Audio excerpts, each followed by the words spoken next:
Quarters Project Studio in Beit Shemesh, Israel. I'm Lenny Solomon, and we have a great show for you guys today. I hope you'll be doing well. It is the 26th night of Elul. It is also the 25th day of Elul if you're in the northern American Canada. And we have with us for tonight's show one of the legends in Jewish music, one of the Jewish music superstars, if you will. I don't know if Gershon Veroba will let me, but this is what I say. Judy Hertzfeld has piped in, our associate producer from Clifton, New Jersey, saying hello. Judy, it's great to see you.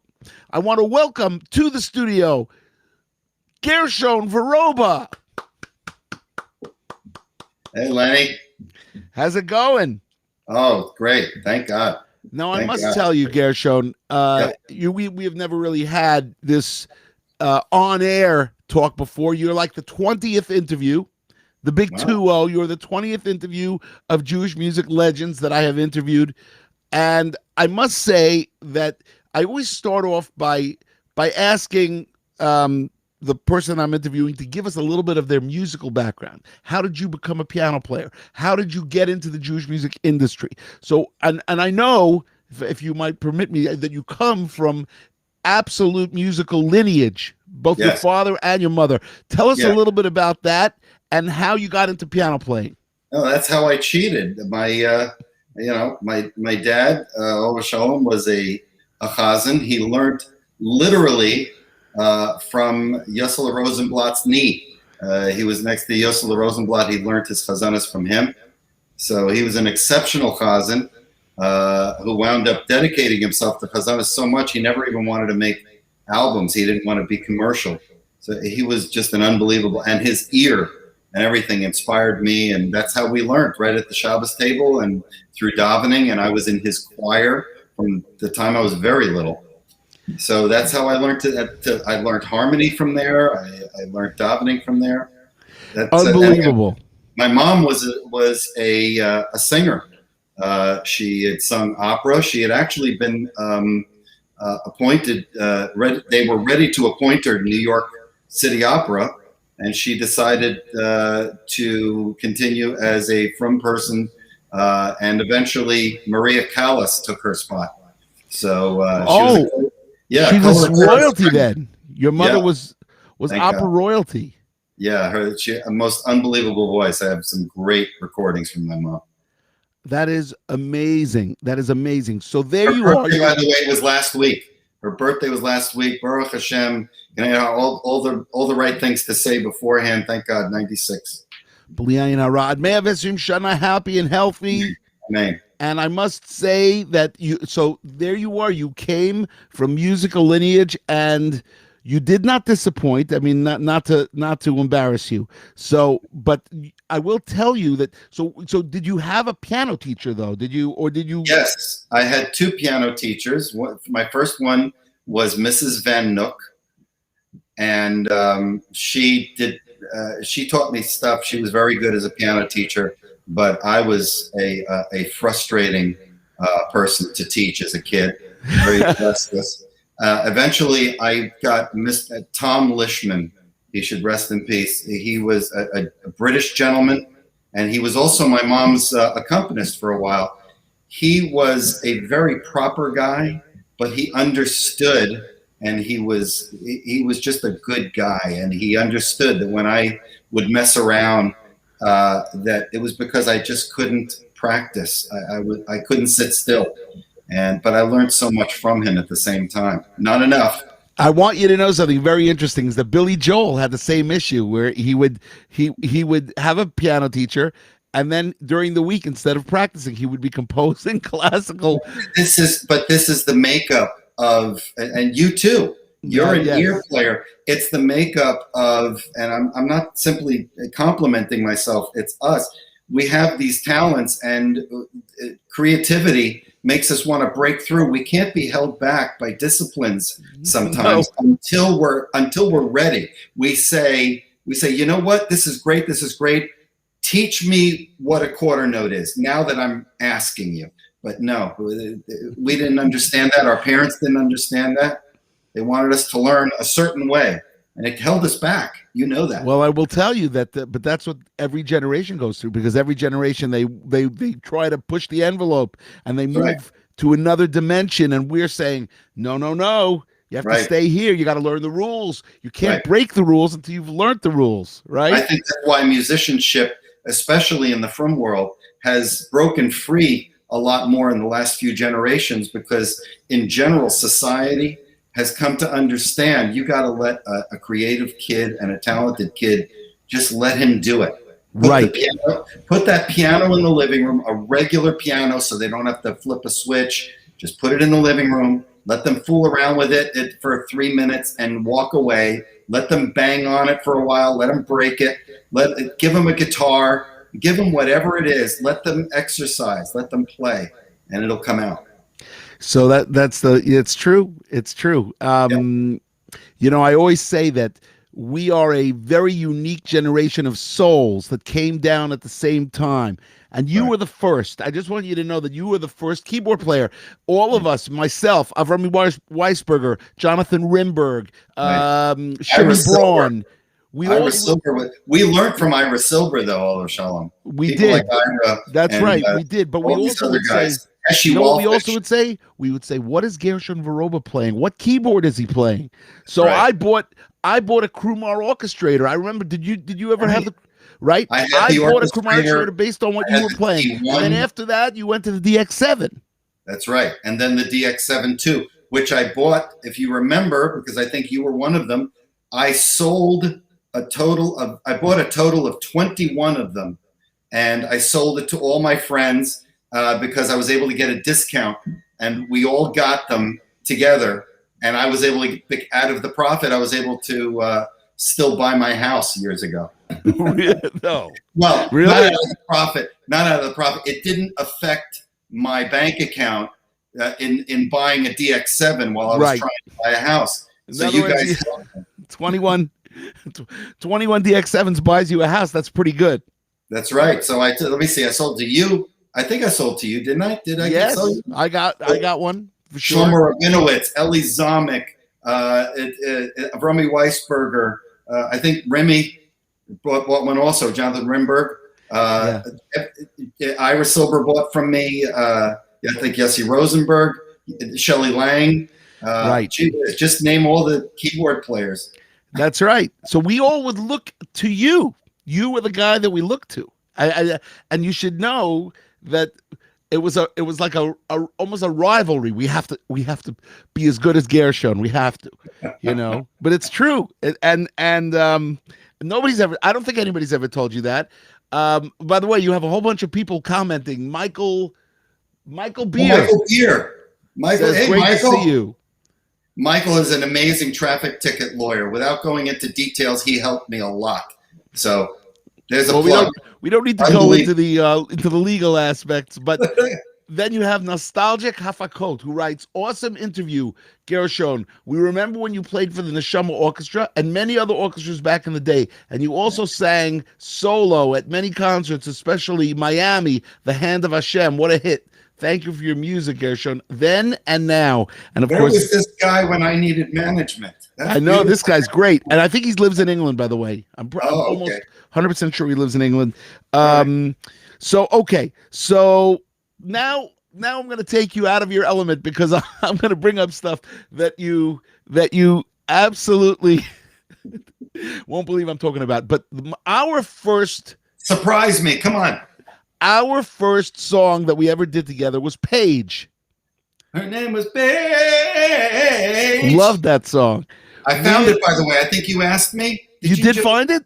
Yes, I have. I have the whole KGB thing. I just found it. I must hear it.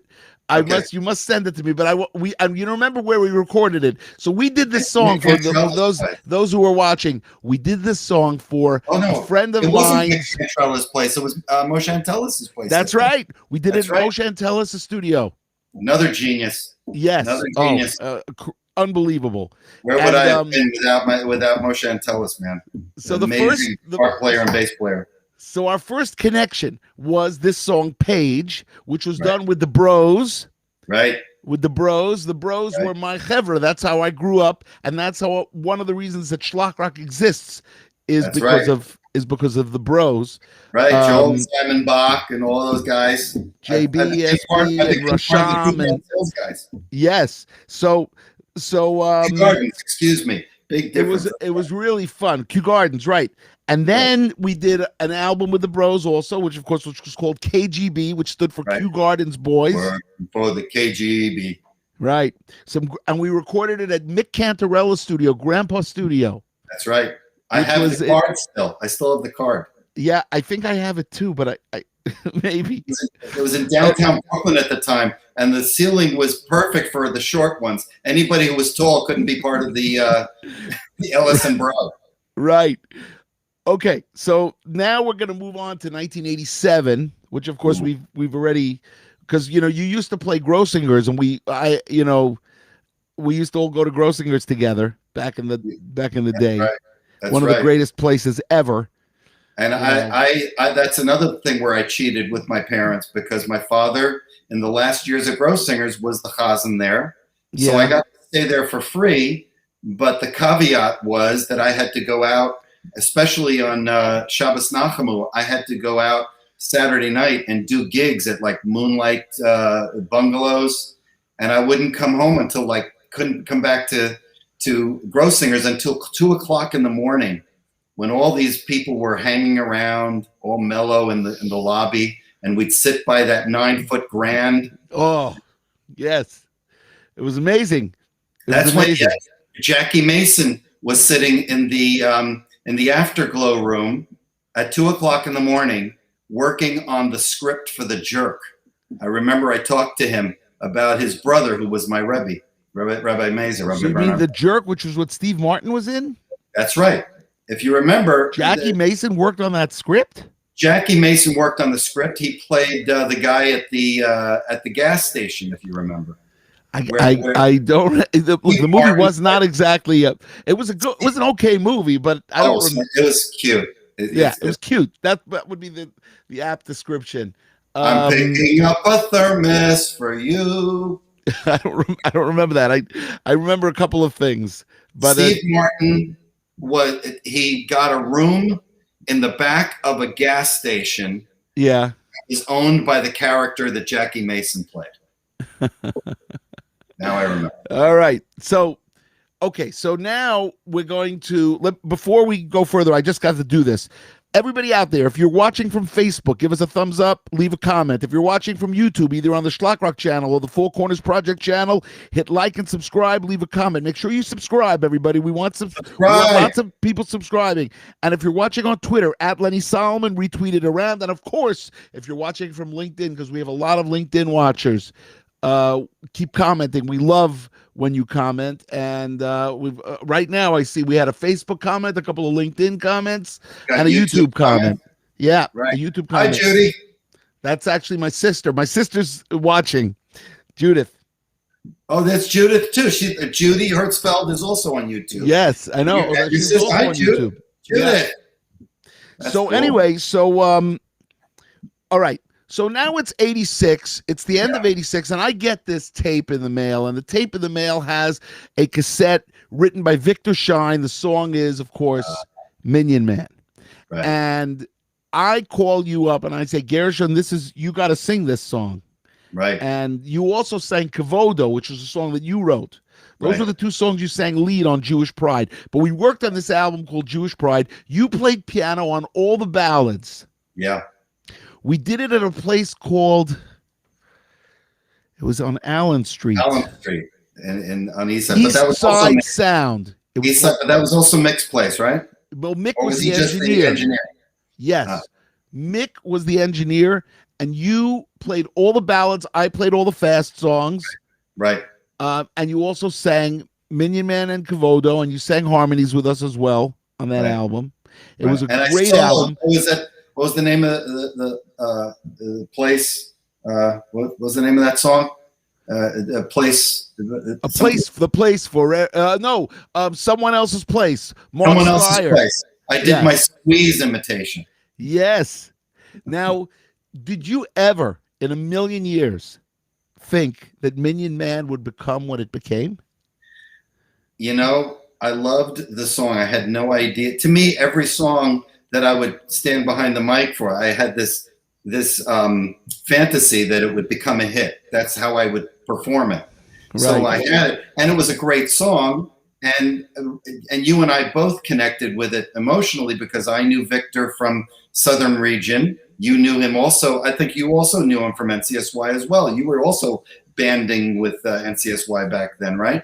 Sure, 1981 to 88. We played a lot of regions. Yeah. That's right. So it was a perfect thing because Victor was our friend, and it just worked out. It just felt. It was unbelievable. You know, and you know how many the people. Nobody even knows it's schlock rock anymore. Well, maybe they do. Maybe they do already. But Gypsy. I think the song has transcended. Transcended. Yes, that was the word I was looking for. It's gone beyond where we ever thought a song would go. And, you know. You actually made the right move because it was originally from another organization, but you made the right move using the schlock rock bro because it moved right into the schlock rock, the whole scenario. And it was beautiful. Yes. Yeah. Yeah. So that was all our friends, and we were all collaborating. That's what made it happen. That was collaboration, absolutely. All the guys. I mean, right. our drummer was Shmuel Wasserman all of a sudden. Wasserman, yeah. He was an unbelievable drummer. It was such a great. I love listening to him play. Me too. Memories. Me too. I remember sitting in his house in Passaic, and he was he had those big column speakers, right? And he would put a record on, and he says, I could tell you where each instrument was in the room when they were playing it. He could tell based on he was an audiophile. Right. All right. So now we've talked a little bit about your contribution to schlock rock. There are of course many others, but I want to switch over now to Gershon Veroba and your music because I want you to know something. Man to Man, that first album, rumor has it you played every instrument. Yes. You played drums, you played bass, you played keys, you played guitar. Yeah. True? Yeah, I was a cheapskate. Oh, no. That's not why you did it. I was going to say, what gave you the idea? I was a cheapskate, and I had something to prove. It worked out. Not the answer I was expecting, Gershon. I'm actually remixing it, by the way. I love that album. Yeah, absolutely. I'm remixing it, so it's gonna work out. Thank God. The two hits, there were three hits that I loved. Man to Man, I loved, but I loved Mimkomcha, of course, which was the classic. Yeah, which is used in davening. People use it in davening today. Still. But you know the famous thing because Nachum knows this. He always reminds me that I always tell people not to use it in davening. Why? Because I didn't compose it for davening. It was my take on the words of Mimkomcha, but talking to God in a slightly more informal manner. So it was made to have maybe a repetition and all that. It didn't feel like davening to me. But as people started leaving nusach behind and started using more popular stuff, then it fit in. It fit in perfectly. Yeah. Now, Shlomi Ash's favorite song is "Lonely Man." "Lonely Man" is his favorite song on that album. Yep. And I must say that was again. It was you were the first. I had not. What year did that come out? That album. It was 1982. Right. So Kesher, which was my first band, 84 was my first album. But again, in other words, this inspired us to. Well, that's Kesher 2. Kesher 1 is V'samachta v'chagecha. Give me a break. This was 1980 what? I know. The fact that we can remember anything is a miracle. All right. So now you have a Man to Man. Where do you go there? Where do you go after that? You obviously you become a club date musician. You start playing with Nagina and the Shama. Right. So what came before that? It's hard to remember the timeline sometimes.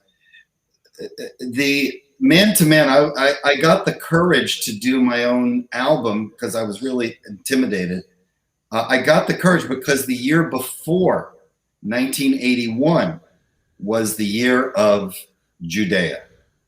And I had joined Judea, and that's what introduced me to Nagina.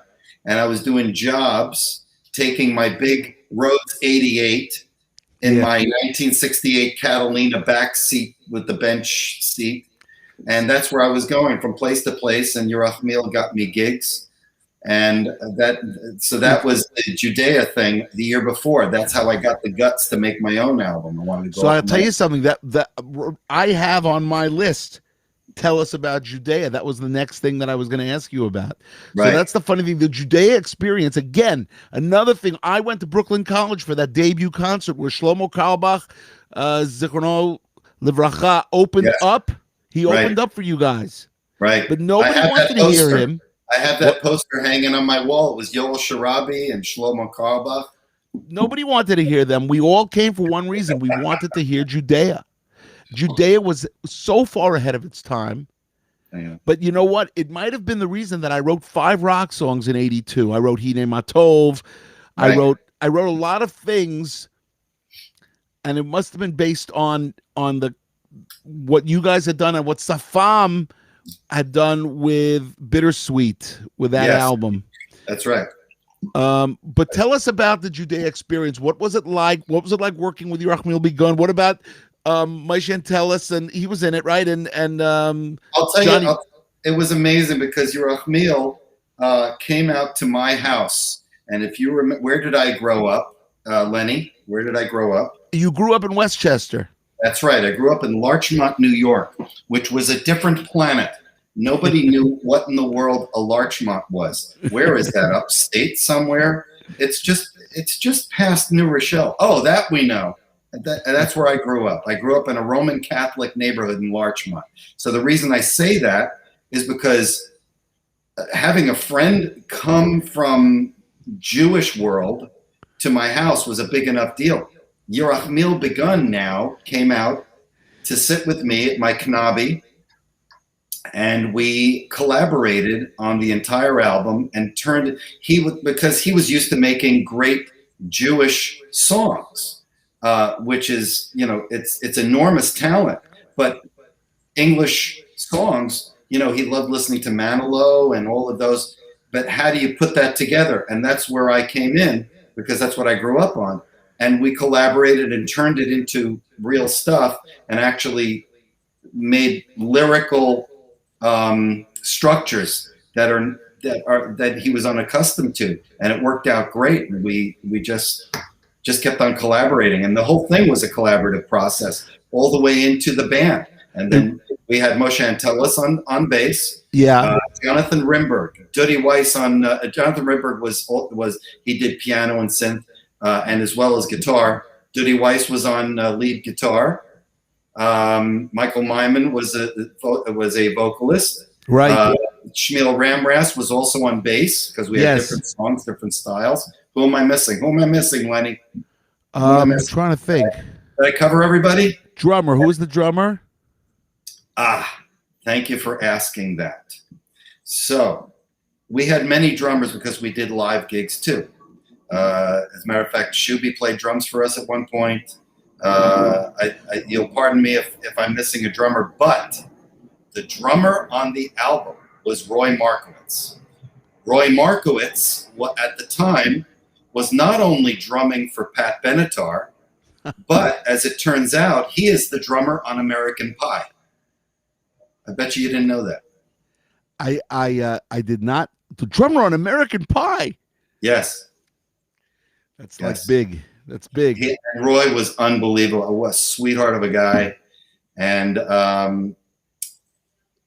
we recorded in Sound Heights in Brooklyn Heights, and Quester Welch was our engineer. How do you like that one?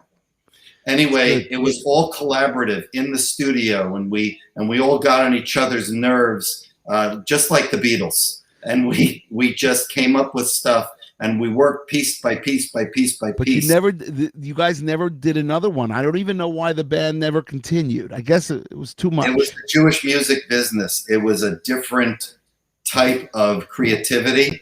It's not something that we were able to follow up with, because I would think that the process would have been too expensive. We were now in demand separately, as well as right. as Right. group. You each had. It was almost like the traveling Wilburys. You each had Well, your this own is the thing. result of the Jewish audience, because what the Jewish audience does is they say, "Wow, this is a great group. I want that guy." And suddenly that guy's got a career of his own, and Jonathan Rimberg and Gershon Veroba and all these people. Yeah, well, I don't think it's only the Jewish business. I think it's really. That's right. That's right. I think it's really the regular business too. And not only that, here's we a were growing comment. up. We were young guys. We were now coming into life on our own. Shmuel got into business, thank God, and did well. And everybody did. We all started finding careers, and Judea was certainly not going to work out. Not going to stand in the way, right? Right. So first thing is, let's go over to some comments. Judy Hertzfeld writes, A.Y. Karsh said how he loved your Ani Yisrael album. We're going to get to that. How did you find Simcha K to compose 4 songs for you? That was one. Right. The next comment is S. Simon Jacob. He loves you in reply to Judy promoting Rabbi Nachman Omer. Rabbi Nachman Omer. That's right. That's Schwab. That's a Schwab creation. You know that, just to tell you as an aside, Avram Fried came to Beit Shemesh last week and performed. Could you believe that? The same place that we've performed, he performed at the amphitheater. Oh, at the amphitheater? Yeah. I went after the show, I went and schmoozed with him. It was a great show. Really great show. Well, Fried always gives a great show. You know that. Yeah, well, I hadn't actually seen him live since '84 when I played with him in a Philadelphia thing. I don't know. I hadn't never seen him perform live really in a long time. He's always live is that's his thing. That's his thing. He's like most of us. We like the live thing. So that's how he works. So Rabbi Nachman Omer is an Eli Schwab song. And the answer to the Simcha Kranzer thing is that Simcha found me. It was a Bashert thing. Simcha had contacted me, and many people do. People say, "Here, I have a bunch of songs. I'd love you to listen to it."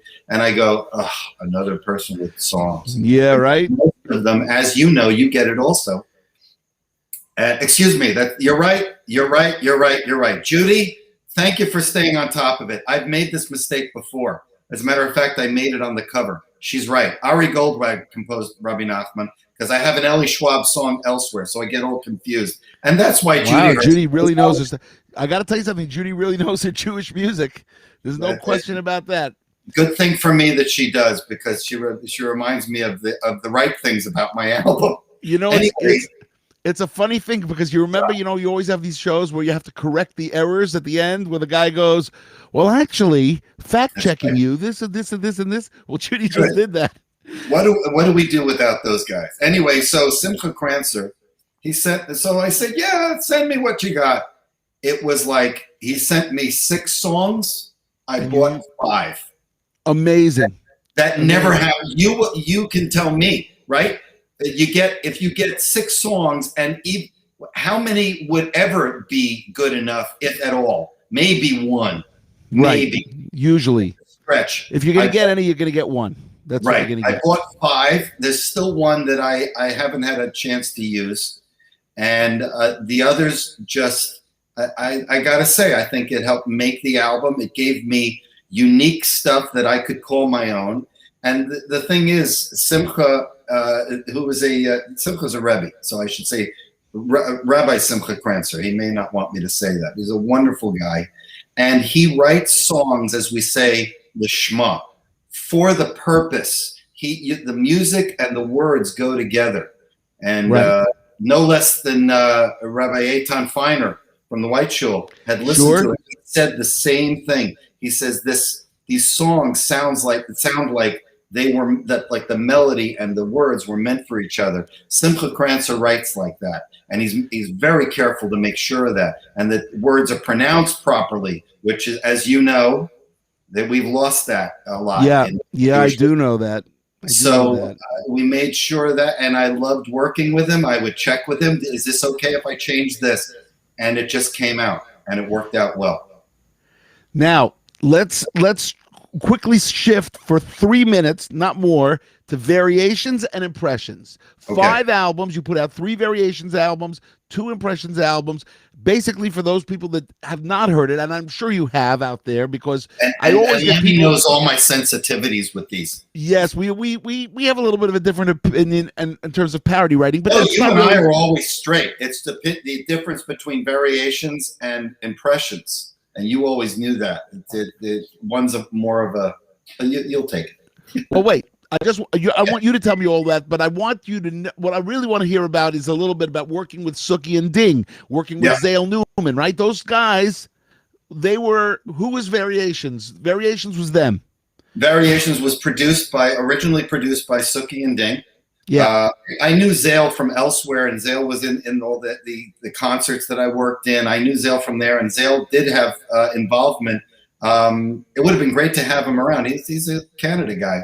He wasn't around as much during the sessions, but it's also how I got to know our buddy Larry Gates, although Shalom. Oh, right, and so Sookie and Ding had these all-star albums, and I did Zmiros for them. I did a whole bunch of others, and then came up this thing where they wanted to make, well, they call it parodies.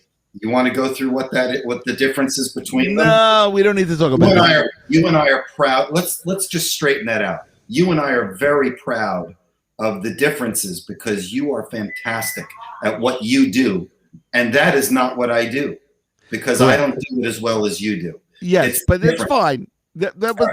So they decided they're going to make a thing where there's secular pop tunes put to the themes and words of Jewish themes and life and stuff like that.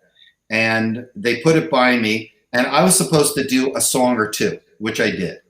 And as it turned out, there were other people other stars that were on there, and the authenticity wasn't really happening.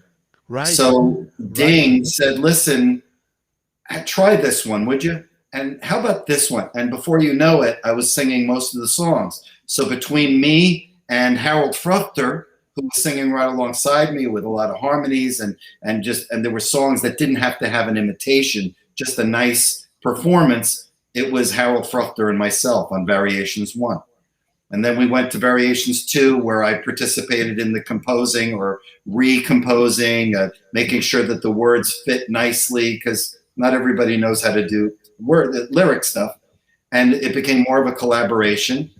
And we went all the way up to Variations 4. And by that time, Sameach bought the first 3 and it changed the cover, and it was a Gershon Veroba album. Each one was a Gershon Veroba album. Which is unbelievable. And then you kind of took creative control in Impressions, right? Impressions, took over. So Impressions was mine, because I said, well, listen, this is great. Variations is wonderful, but I want to literally go from ground up to literally performing, to recreating the music completely and making what you and I understand to be an adaptation, which is a much tougher thing, as you know, to get into the marketplace, because for some reason the legal system thinks that nobody can tell the difference between an adaptation of Gershon Veroba's and something of Barry Manilow, which I makes no sense. Yeah. Right. But I wanted it to sound like the original. I wanted the magic of the original. I didn't want to make it just utilize the thing, because I wanted to have the spirit of that. It's a completely, you'll acknowledge it's a completely different project than parody. And that's what I did. I wanted to recreate the magic, which limits a person, because the lyrics have to be either as good or not better, but it has to have a purpose. There has But to in the be meantime, you also didn't want to get pigeonholed, which is why you kept going with your original music, and you went on to Sason V'Simcha, Turn It right, Around, Then right, and Now, right, right? right. And So those you were even before, those were while Variations was moving around. Impressions didn't start till 2003. So yeah, right? yeah. It was in between. Those were Right. but And, that makes sense because I also trying not to get stereotyped. Every right. parody album has a original album It's attached to very it. tough. It's very tough, Lenny. Oh, Once you it's became, impossible. It's I'm talking, impossible. and I'm talking about myself as well here. When you became famous for what you were doing, and I speak for both of us. When you became famous for what you were doing, people latched onto it and fell in love with it and wanted more of it. And you were giving them other things while they were still latched on. You were Yeah. making Rocky. You were making Rocky 1, Rocky 2, Rocky 3, and they kept wanting Rocky.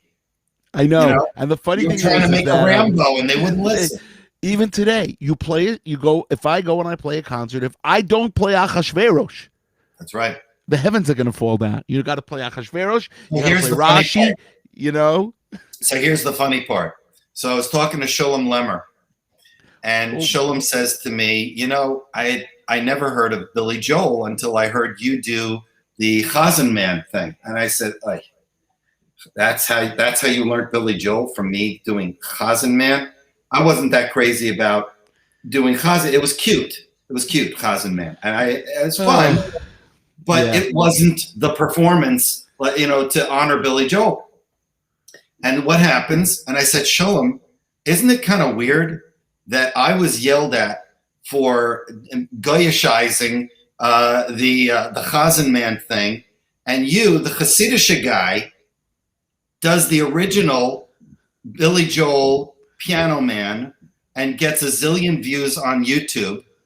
And what are you kidding? Do you think that the audience really thinks that John at the bar is a friend of his? No. He doesn't even go into a bar. But you see how times have changed. Today, Right. if I sang Billy Joel, people would say, "Oh, that's very nice." Back then, I was yelled at. You got yelled at too. I always get yelled at. You have You to never have got- such a you never you have got to have yelled such at? a thick skin to be in this Yeah. biz. I didn't have a thick skin. That was very bad. Yeah, I get it. It hurts, but you sometimes you answer back, sometimes you don't. Oh, Listen, so to answer what you had, and to finish off, so to answer the thing about impressions, it brought out my essential philosophy that when you have words, whether they're original or not, and you have music, whether it's original or not, to put them together, there has to be a reason, or it's not entertaining. correct. Now, before we get to Ani Yisrael, because I want to talk about that album, I want to play a clip. We're already 38 minutes in, believe it or not. It always happens this way. I'm afraid it's supposed to be a 30-minute interview, but it always goes 40, 45 minutes. I just want to say this. Take 2 minutes and tell us about the Moshe Yes project. That was unbelievable. Yes, it was a life in itself. And I'll give it to you in a nutshell as best as I can, because Moshe was a friend of mine, as you know. You were friends with him also. What am I talking about? Moshe Yes? Yeah, didn't you work? I wasn't friends, but I did speak to him. I did speak to him once, meaning I would have liked to have been his friend. By the time I kind of got in, he was already living in, I think he was in Oregon when I was Oh, that right. the end of his life. It was the end of right. his life. And I wrote to him and I wanted to do an article on him. Yeah, but by that time he wasn't well. And he said, Lenny, I've done my thing. Right. Please don't. Right. I don't need this right now. So what happened was we had met through Moshe Shore from the Asbury Yeshiva Band. Yes. And eventually Moshe Shore said, "Listen, they're touring back in New York. Can they stay in your apartment?" I had a studio apartment. Remember my studio apartment in Kew Gardens Hills across from YCQ? It was a basement, and they stayed on the floor. I have a picture of us outside the place, and they smoked up the place. They used to smoke something fierce, but we became close. And so he and Sholem Magama, they were touring the world. And if anybody can get a hold of Megama stuff. So what was happening was CBS Records disappeared, and the master tapes disappeared. So the genius of Moshe Yes was disappearing. The only people that knew were people that had the albums. They weren't being sold because they weren't available. And Aderet had recorded something. So his stuff was disappearing. And with the help and encouragement of the Yes family, I got permission to take 30 songs and make an all-star cast, right, and have different people and apply the right voice to the right song, so that that the song would survive and that the music stayed as sophisticated. Yes, I love that double album, and I'm on it with one song, and I love that. And I love David Cohen's Bar Mitzvah Day, and I love so many things. So many David things Cohen's Bar Mitzvah, and that's a picture of the rest of the project. David Cohen's Bar Mitzvah had to go to A.B. Rottenberg, who was very close with Moshe, and the harmonies were to be sung by Shalom Levine. Shalom. And Shalom, we hadn't seen each other for 30 years. I picked him up in Brooklyn, and I played him the album, in its form. It was really in its infancy, but he heard all the treatments and arrangements, and thank God, he said, I love what you did. This is long enough. Don't worry about it. It's not too long. It's not too short. This is exactly what we had in mind when we wrote it and all of that. And he did the harmonies. 2.5 weeks later, he was nifter. Unbelievable. I did not know that. I did not know that. I knew he was nifter, but I did not know it was 2.5 weeks after he had sung. And finishing up the album was a sad thing. Same thing happened with Ani Yisrael, because Larry had passed away the morning of our release. So my gosh. Okay, so listen, got a chance to hear it. Let me just go to a couple of comments. Steve Ettinger. You know Steve? You must know Steve. Hi, Steve. He says to Turn It Around. Look at that. Just listen to Turn It Around on Spotify. And I want to tell everybody out there, Spotify, all these streaming services, that's the only way we can make money in music nowadays, other than performances. Yeah. So I would encourage everybody to go onto these sites. All of my original music is on Spotify. It's on Apple Music, whatever all the different things. And Gershon, yours too, right? Yeah, right. So here, Steve writes, my best Gershon memory, sitting late one night at Camp Morashah in 1979 or 80 and listening to Gershon with his guitar singing Mimkomcha for the first time. How do you like that? That's and that's where, so the funny thing about that, I made this announcement at the anniversary concert for Morashah. So many of the friends I made back then in the 1970s, all the way through, I was a stowaway. I was not a camper. Everybody thought I was, because I was with my friends that were campers. And I wasn't an official Morashah guy until 1995, when I worked with Daniel Henkin and was actually a music director there. So they were great memories, great memories. So a great question just came in. Can you talk about Gershon's relationship with Yossi Piamenta? Oh, that. Where do I start, Lenny?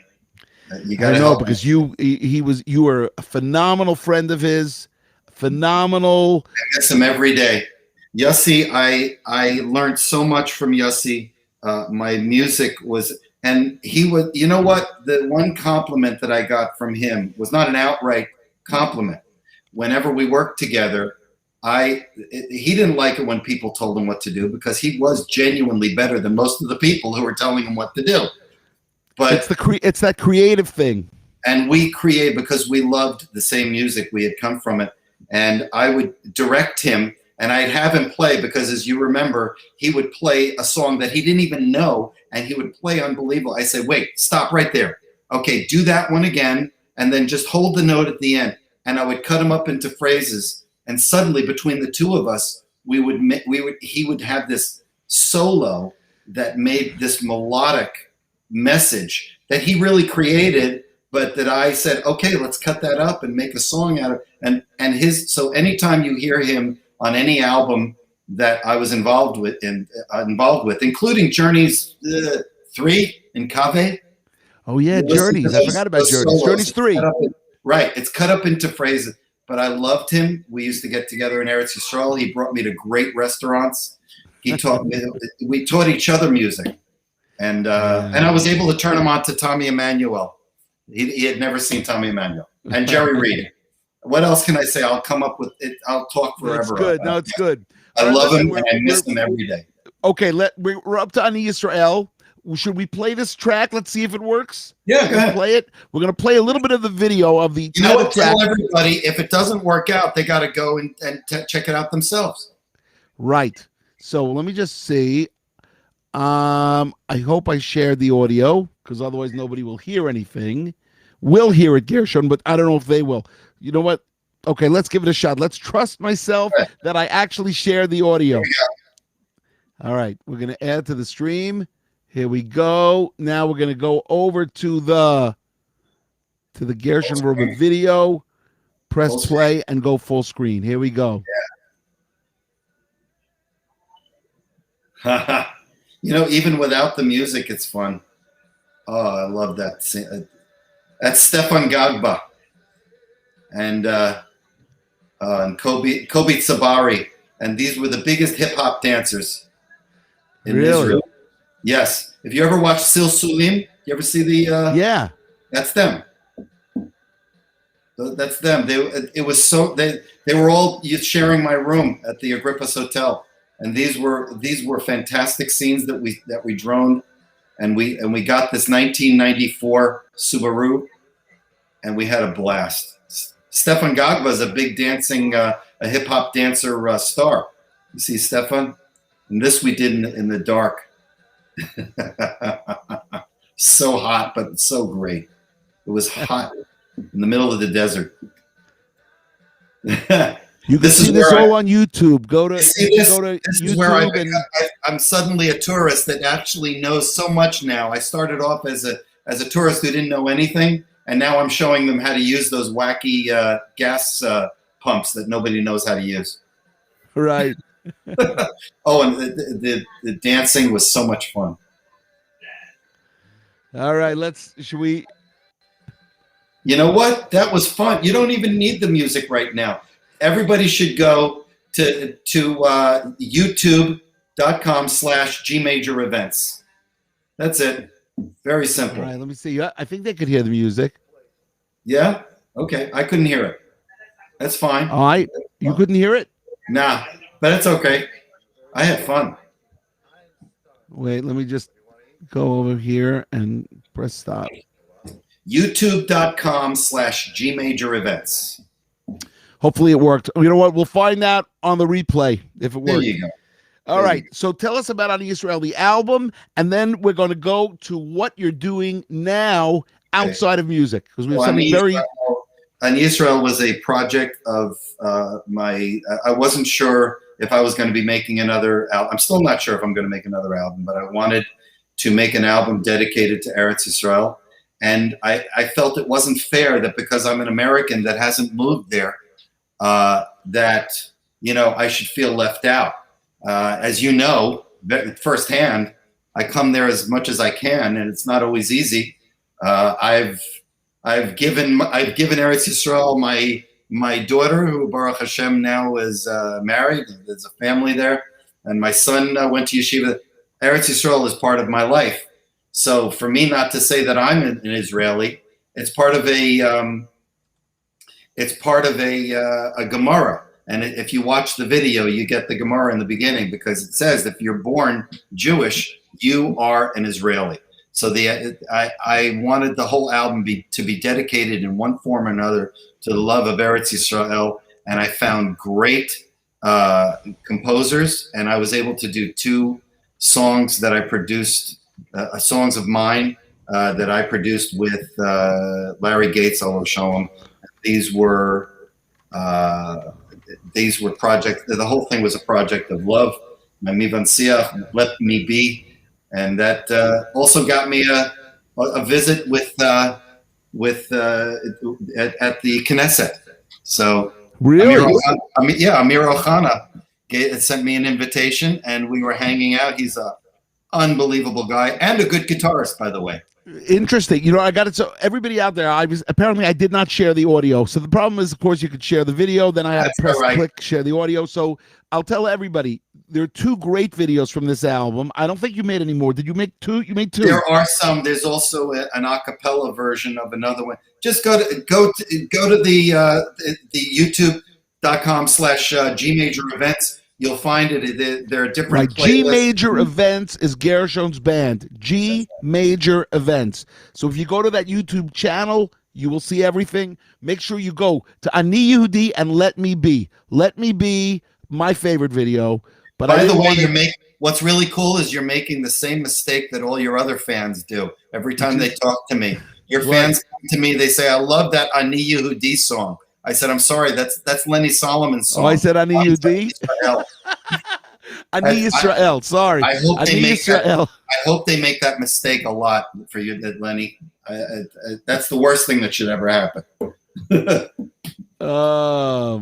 So what can you do? That's right. That's right. You know, Judy just pointed out about Micha Gamerman, who did, and it was fantastic. He did Rabbi Nachman Omer with me, and I directed him by Zoom, I think it was, or Skype, on his vocal performance from Brazil, and he did such a great job. Great job. So everybody out there, you know, you enjoy these shows. We're 51 minutes into this interview. It's definitely going to go an hour, and then we'll cut it at an hour. It's like a double episode, Gershon. You're the only one. We've done a double episode with you. We got to finish with what you're doing now. But before we do that, I got to tell everybody out there, it would be nice if I had a technician, wouldn't it? For the Lenny Solomon live show. And the way we could do that is if you guys go to www.fourcornersproject.org, make a donation for the year. You don't have to do anything, but it would be a nice thing to do because it would help us keep going. This Jewish music industry right now is going through some tough times, right? And what can I say? So we all have to do what we have to do. And I would tell everybody out there, we love doing this. Absolutely love doing this. I never thought I would get as comfortable in front of a camera as I am in front of an audience.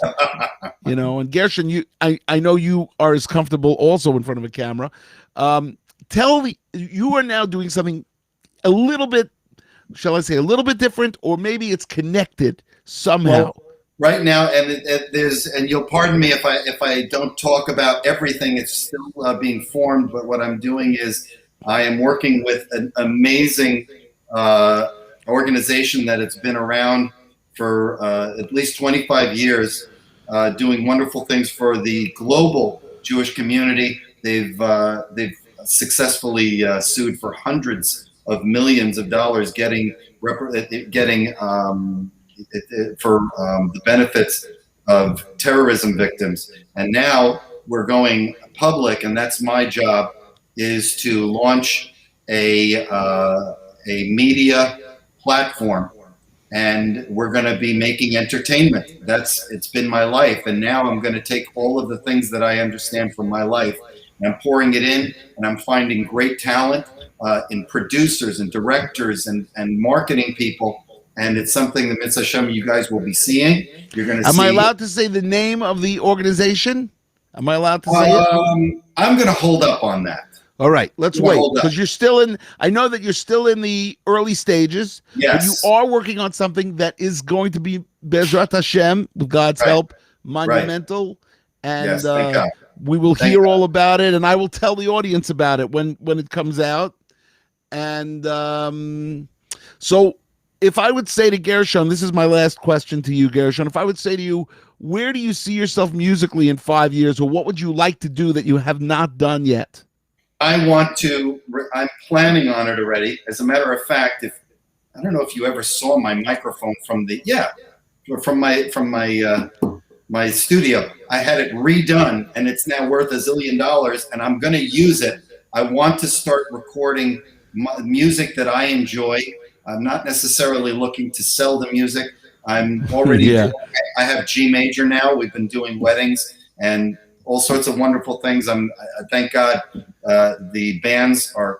I'm actually getting more requests for my performances at weddings now, with other bands like Nafshenu and many others. And thank God I get a chance to stand up there. And I'm not doing keyboard as much, by the way. I know, isn't that funny? You were the keyboard player that everybody looked up to, and now because I'm finally free to play my guitar. I found a great guitar. I've gotten better at guitar, and I'm able to perform my vocal a lot better nowadays. And we totally understand that, because when you're playing keyboard, you're chained to that keyboard. That's what it is. You're chained to the keyboard. Right.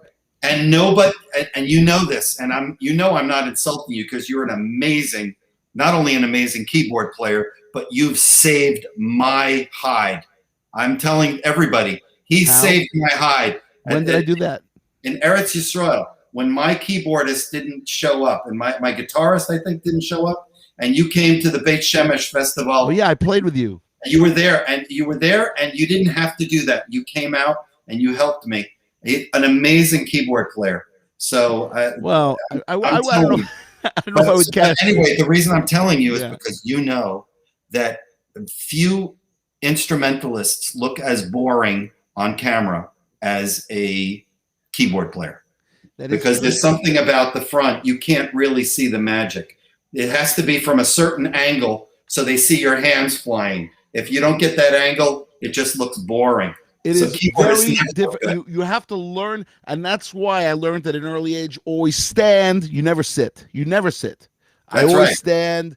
But even that doesn't work, because you still look like the mother from the Partridge Family. Hope Lang. That would be Hope Lang. That's why the camera angle always has to be diagonal on the keyboard from the side, so you see the fingers move. Look at this. You see the difference? It doesn't look like anything here. It looks like this. That's what wait a minute. Was it Hope Lang? Hope Lang was in The Ghost and Mrs. Muir. No, it was Shirley Jones. Shirley Jones, right? Yeah. Hope.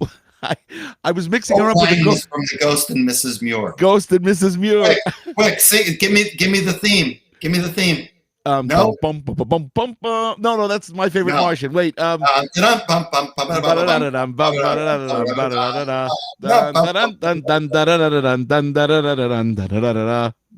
barf. That was I love that. Those shows. I love those. Edward Mulhare. All right, everybody. I think we've had enough fun. That everybody out there, it's 1 a.m. here in Israel. It's 1:04 in Israel. So it's 6:04 in New York, 3:04 on the West Coast. It's 11:04 in the UK. We have, if you're in Melbourne, Australia, a shout out to Gedalia 11. Gedalia 11, who was looking forward to this interview and said to me, I would need 2 hours.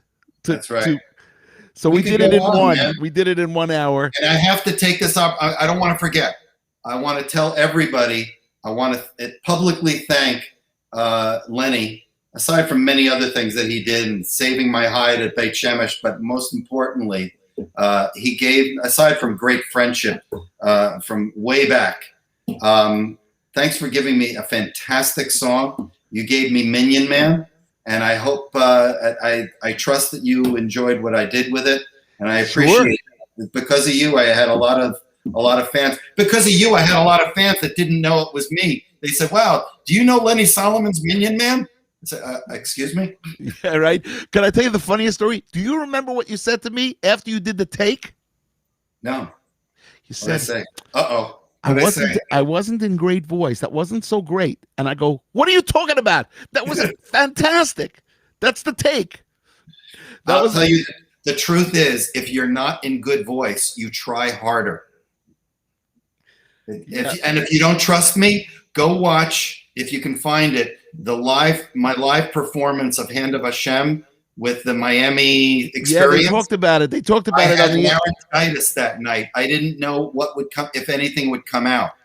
And that was my performance, because I had to try so hard. And I look at it, I go, oh my goodness, I was really in pain. And it worked out great. Well, everybody out there, I just want to say it was great interviewing Gershon Veroba. I want to thank you for coming on. And thank you.